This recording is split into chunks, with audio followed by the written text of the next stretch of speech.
Mami, hindi pa ba kami kakain? Anong oras na? Naantok na ako kakaintay sa'yo. Ay, kung ano naman na-imagine kong ulam dito tas di ka pa bumabahon dyan. Ang aga-aga akong ginising ni Madam kasi nga daw gutom na daw siya at ang kanyang mga anak.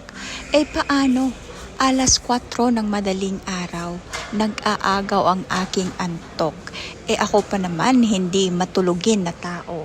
Kaya ayan, akala ninyo minamasahe ako ni Madam. Hindi. Nakapang ilang gising na yan siya sa akin. Nakapang ilang kalabit na yan. Pero yung ginagawa niya, abay Diyos ko, mapapabangon ka talaga. Kasi ang masaheng yan ay may diin ng kuko. Kaya talagang magigising ka at mapapatayo ka para mapagsilbihan sila.